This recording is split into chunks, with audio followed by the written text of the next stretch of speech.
하나님 말씀을 보시겠습니다. 하나님 말씀 마태복음 16장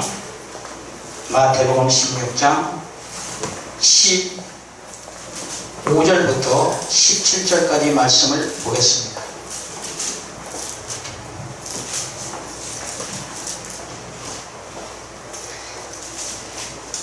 제가 봉독해 올리겠습니다. 이르시되 너희는 나를 누구라 하느냐? 시몬 베드로가 대답하여 이르되 주는 그리스도시요 살아계신 하나님의 아들이시니이다. 예수께서 대답하여 이르시되 바요나 시몬아 내가 복이 있도다. 이를 내게 알게 한 이는 혈육이 아니요 하늘에 계신 내 아버지시니라. 아멘. 제가 하나님의 말씀을 보면서 믿음의 원천이라고 하는 그런 제목을 잡아봤습니다. 우리는 믿음 하는데 믿음의 원천이 어딘지, 그 믿음의 원천이라고 하는 것을 제가 생각해 보았습니다. 우선 믿음에 대한 그 믿음의 대상이 있겠죠. 믿음의 대상.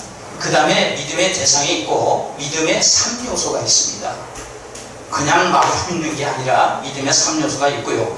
그 다음에 믿음의 원천으로 우리가 생각을 해보아야 됩니다. 첫 번째, 믿음의 대상에 대해서 한번 알아보겠습니다. 우리 성도님들께서는 이제 막 하나님을 섬기시는 분이나 또 섬긴 지 얼마 안 되신 분은 과연 어떤 믿음을 놓고 어디다가 믿음의 대상을 삼아야 될지를 궁금해하는 분들이 많이 계실 줄 믿습니다. 그런데 우리 믿음의 대상은 예수 그리스도이십니다. 그 다음 또 하나가 있는데 그거는 바로 복음 진리라는 얘기입니다. 하나님의 말씀입니다. 그 두 가지가 우리 믿음의 대상이 되는 것입니다. 그래서 요한복음 3장 16절에 보면 이는 저를 믿는 자마다 멸망치 않고 영생을 얻게 하려 하심이라 그렇게 말씀하십니다. 할렐루야. 네. 그 다음에 사도행전 16장 31절에 보면 가로되 주 예수 그리스도를 믿으라 그리하면 너와 네 집이 구원을 얻으리라. 아멘. 아멘. 우리 성도님들께서는 바로 예수님을 내 구주로 섬기시는 겁니다. 아멘. 내 구주로 그걸 믿는 겁니다. 아멘. 그러면 예수님을 믿는데 예수님을 왜 믿느냐? 왜 믿느냐? 여러분들이 생각할 때는 예수님이 나에게 떡을 주시는 분이니까, 나에게 병을 고쳐주시는 분이니까, 나에게 돈을 주시는 분이니까 라고 믿을지는 모르겠지만 예수님은 여러분들의 생명의 구원자십니다. 아멘. 여러분들은 이 땅에 살면서 죄 속에 살면서 죄와 더불어 살면서 사망의 늪에 빠져 죽을 수밖에 없는 여러분들, 예수님이 하나님께 대속물로 제물이 되어 바쳤어요. 생명을. 그리고 여러분들을 구원하신 겁니다. 아멘. 여러분들의 죄를 대신하여 돌아가셨다 그 말입니다. 그래서 예수님은 우리의 구원자시고 우리의 생명의 중보자십니다.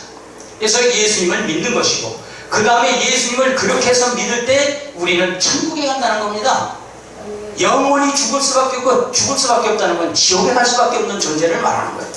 그런데 영원히 천국으로 간다고 하는 그 사실 때문에 예수님을 믿는 겁니다. 여러분들이 복 받기 위해서 이 땅에서 현세의 복을 받기 위해서 이 땅에서 병 고침을 받기 위해서 그게 목적이 돼서는 안 돼요. 그거는 보너스로 하나님이 주시는 거예요. 보너스로. 하나님을 잘 섬길 때, 예수님을 잘 믿을 때 보너스로 받는다 그 말입니다. 여러분들은 바로 이 땅에 잘 살든지 못 살든지 먹든지 굶든지 오직 하나님 영광을 위해서 살면 여러분은 천국을 보장받는다 그 말이에요. 할렐루야. 그래서 예수님을 믿는 겁니다. 또한 믿음의 대상이 이제 복음인데 복음은 바로 하나님의 말씀을 말하는 겁니다. 예수 그리스도의 인격과 복음 진리 사이에는 어떤 대립이나 충돌이 있을 수가 없어요. 하나님의 말씀은 하나님으로부터 나온 말씀이기 때문입니다. 아멘. 그런데 마가복음 1장 15절에 보면 회개하고 복음을 믿으라 그렇게 말씀하십니다. 회개하고 복음을 믿으라. 그 다음 마가복음 16장 15절에서 16절에 보면 너희는 온 천하에 다니며 만민에게 복음을 전파하라. 믿고 세례를 받는 사람은 구원을 얻을 것이요 믿지 않는 사람은 정죄를 받으리라. 엄하게 말씀하셨어요. 여러분들은 분명히 정죄받는 분들이 아니라 구원받는 분들이시기를 예수님 이름으로 축원합니다. 아멘.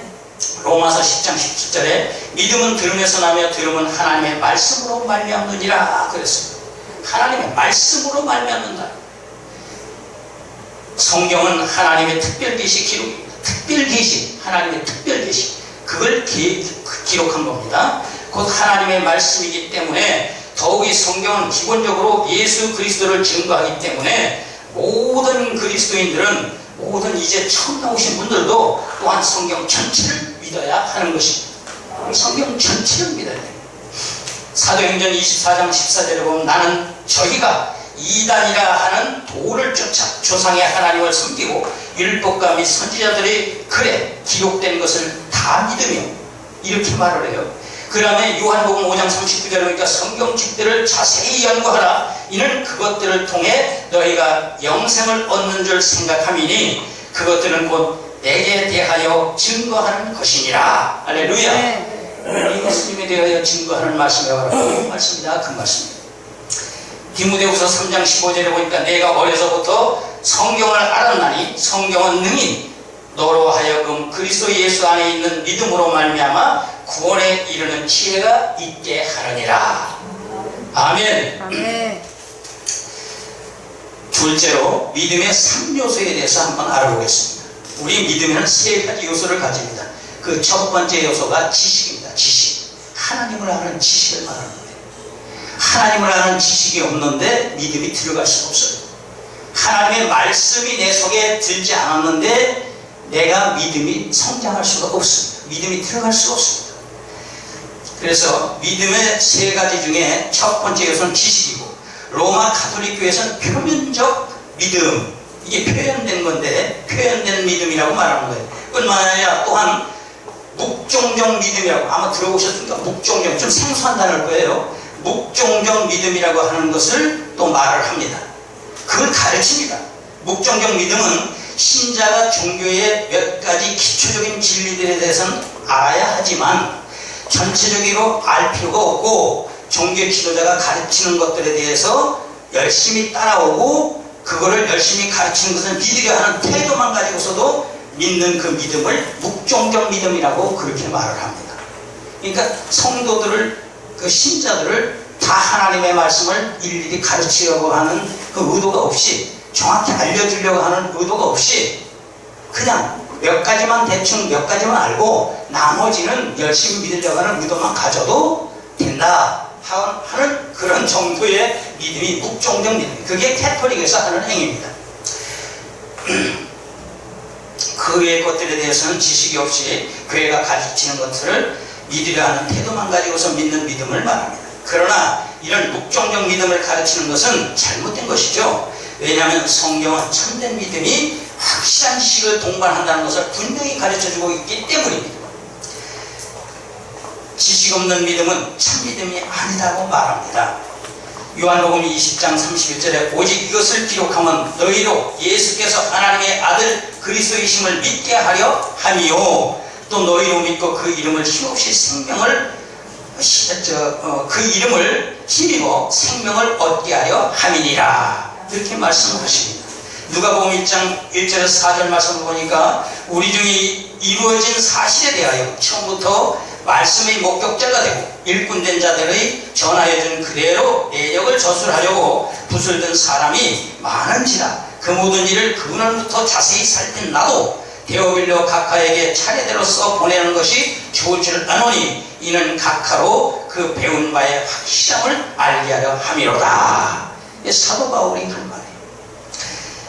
로마서 10장 14절에서 17절 말씀을 보니까 그런즉 너희가 믿지 아니하는 일을 어찌 부르리요 듣지 못한 일을 어찌 믿으리요 전파하는 자가 없이 어찌 들으리요 그러므로 믿음은 들음에서 나며 들음은 하나님의 말씀으로 말미암느니라. 아멘. 할렐루야. 그래서 우리의 믿음의 대상이 예수 그리스도와 하나님의 말씀, 성경 말씀이다. 그 말입니다.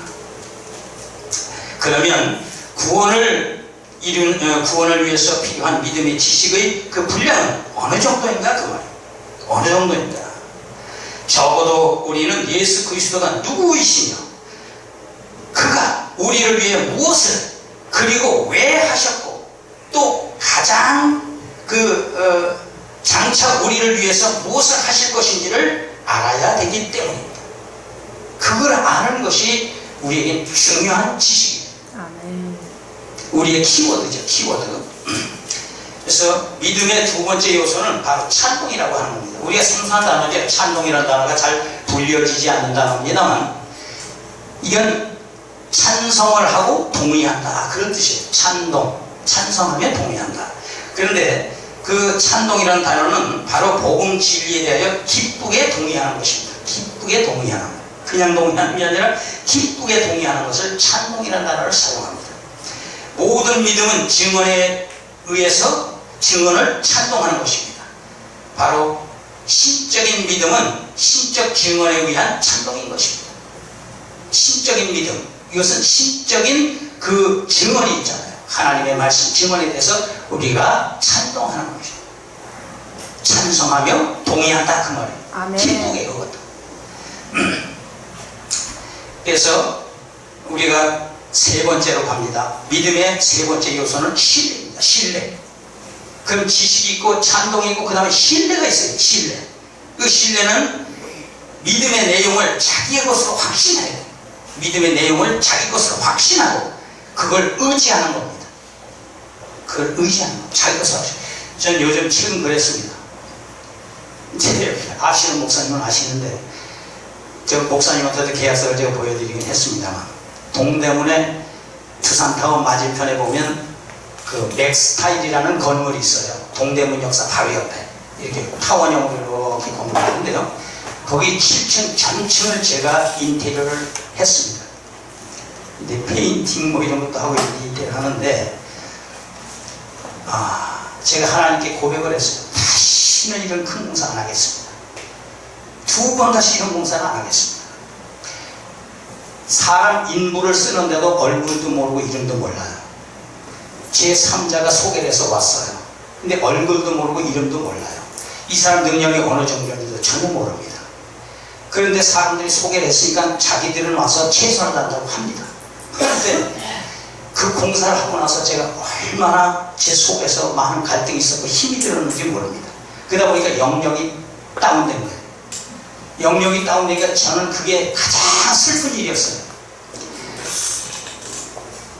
이게 저를 자랑하고자 하는 말씀은 아닙니다. 하나님 용서하십시오. 딱 손을 얹고 기도하면 제 몸에 병이 있어도 병이 생긴다 하면 즉시 기도하면 그 즉시 괜찮습니다. 또 타인의 어느 분이 저한테 의뢰를 해서 가서 집에서 기도하고 준비기도 하고 가서 기도하면 그 즉시 괜찮습니다. 말기암이 2군데 3군데 나서도 그 즉시 나았어요. 딱. 이제 그런 하나님의 역사가 있었는데 이번에 영역이 떨어지니까 제가 이상한 병이 오는데 기도를 해도 안 되는 거예요. 갑자기 슬퍼졌습니다. 그래서 무릎 꿇고 하나님 잘못했습니다. 너무 세상에 휘말리다 보니까 제 영역이 많이 떨어졌습니다. 용서해 주세요. 성령 충만한 은혜를 내려주세요 하고 또 집중을 기도하는 거예요. 너무 갈급하니까 막 저 양평 금식기도를 막 쫓아 올라갔어요. 올라가니까 거기 또 이 청소년 아이들 뭐 학예 수련회 안 하고 막 정신없는 거예요. 복잡하고. 그래서 또 내려왔습니다. 내려와서 제 골방에 앉아가지고 기도하기 시작했습니다. 3일 딱 기도하니까 다시 회복이 되기 시작합니다.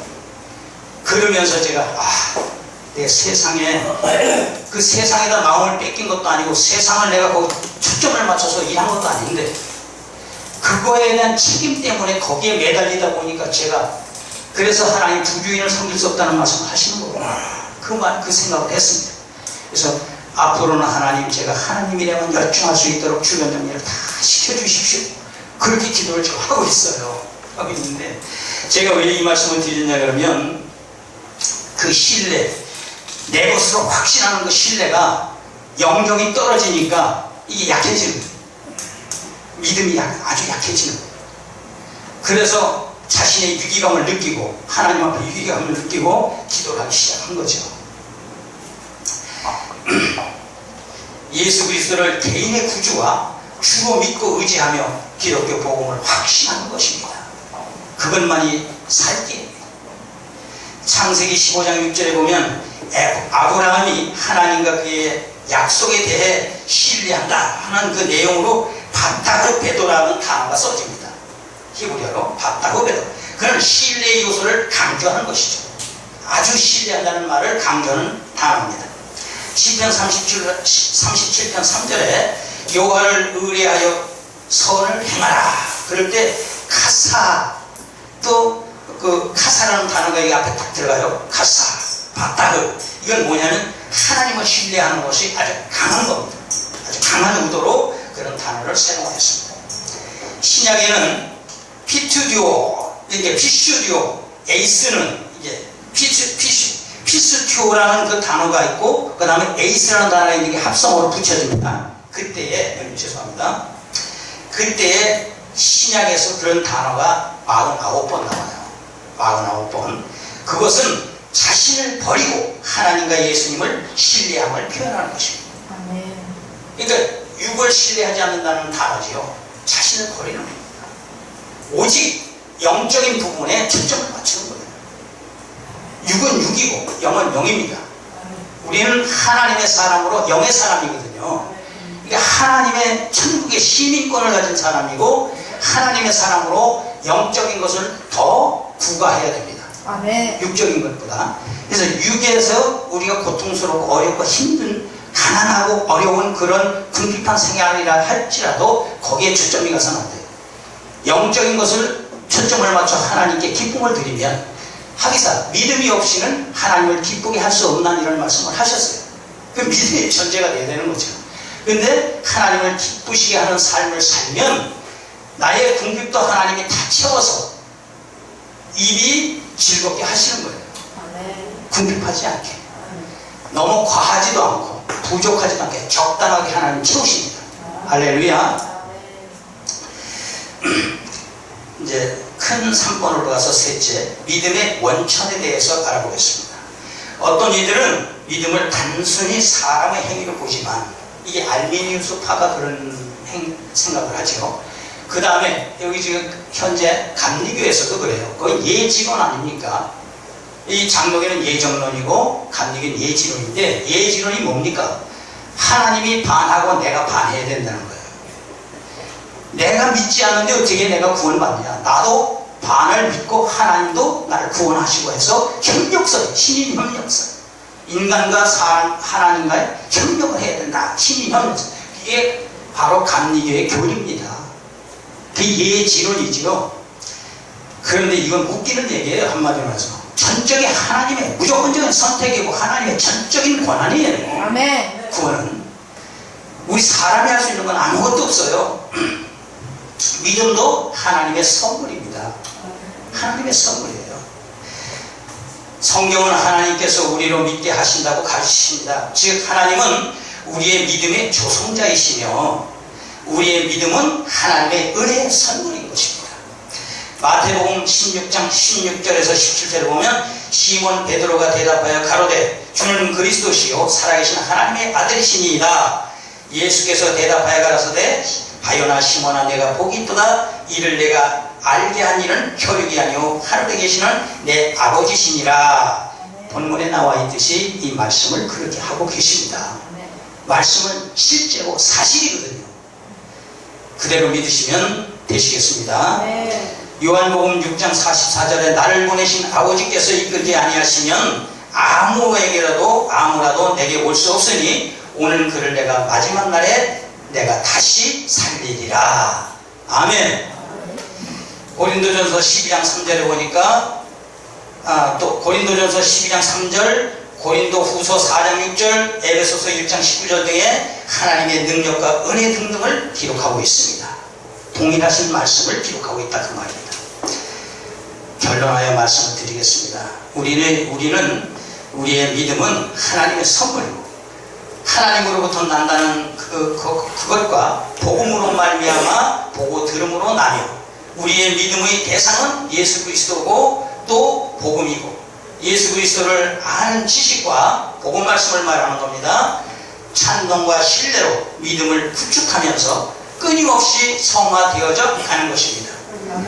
그로 말미암아 성령 충만함을 받고 담대한 믿음으로 복음을 전파하고 승리하는, 즉 세상을 이기는 승리자가 되시기를 예수님 이름으로 축원합니다. 아멘. 감사합니다.